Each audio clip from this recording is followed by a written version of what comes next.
How has Javari Anderson looked so far? Javari's had a nice game. He's done a nice job, so it's good to have him back around full speed. How about John Ward and the younger guys coming in? John's doing a nice job too. You know, he came in, he got the jump because he got here for the last part of spring ball, so he had 9 practices with us. So, you know, he's not technically a true freshman because he went through part of the spring with us. So I know that really helped him, and it was beneficial for him to get in early. So he would be ahead of the kids that just got here in June, just because he got here in April. So, you know, John's doing a nice job also. You project him more inside or outside? We haven't even. He's playing both, so we'll see where he fits in as this thing starts to shake itself out. Looks like Josh Kelly's progressing in his recovery. Yeah, Josh doing a nice job.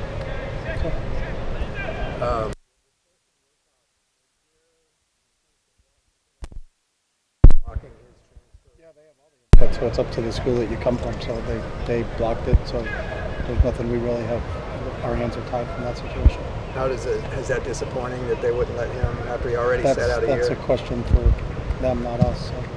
But as his coach, and not able to have him available. I mean, this I think year. everybody should be available. So we don't block anybody. That's just our school rule and our policy. So then that's a question for Washington, not us.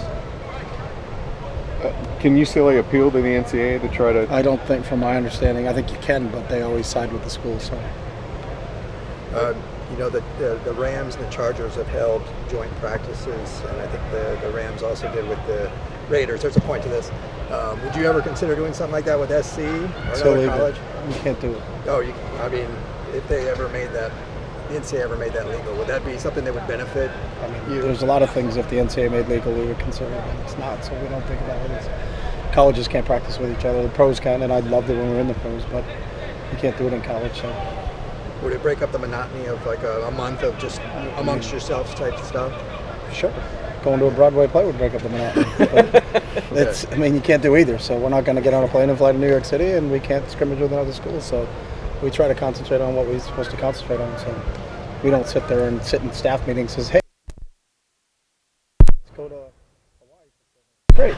But that's not, I mean, I think we enjoyed practices together when we were in the National Football League. I think your roster's a little bit different and you get some good quality work. But again, you also play 4 preseason games in the National Football League. So you actually you have 4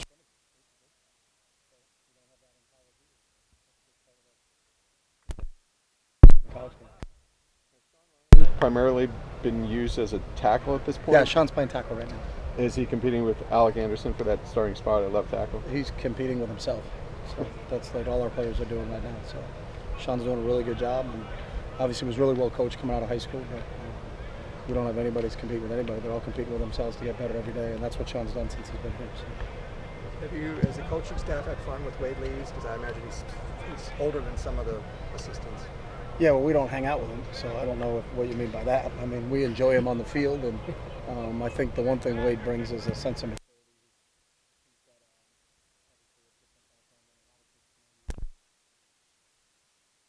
Since going into his second year in college, and Wade's third, so there's a wealth of experience he can bring. You know, he's in every facet. You know, he's got an undergraduate degree. He already has a master's degree. He's working on a second master's degree. So I think he's got, you know, the academic side of it really in perspective too. So I think his maturity has really helped, especially with the other specialists. How's he looked as far as his punting? He's done a nice job. So we're excited to continue to see where we are. It's been a lot of technique and fundamentals so far. In terms of, but you know, Wade's done a nice job. What have you thought of the tight end group this training camp? The tight ends. What about them? Yeah. What have you thought about the way they've progressed? We got a lot of them, and they're all doing a really nice job. So, you know, there's 6 or 7 guys rolling through there, and all of them have improved since day one. So the whole group: Jordan Wilson, Devin, Greg Dulcich, you know, Mike Martinez, Prevey, Lynchy. You know, there's a few different guys there. A lot of depth at that position right now, so we're pleased with what those guys are doing. Matt Lynch's transition, have you been happy with that? Yeah, really. He's done a nice job. He's worked really, really hard at it. You know, the ultimate compliment he would play is he really looks like a tight end right now. He doesn't look like a quarterback playing another position. He looks like a tight end, and he fits in really well with that group. And he's always been really sharp. Now it was just learning the techniques, and you know, always knew what the tight end did, but the techniques and nuances of the position, and he's really starting to pick those up. So. If Colson gained eligibility for the season, how much do you think he would be able to contribute? Would that be? I don't. Well, he doesn't have eligibility, so we don't sit in a staff room and say, "What if this happened?" You know what I mean? It's just we don't deal with that. With just what if we can scrimmage against another team? We can't do that.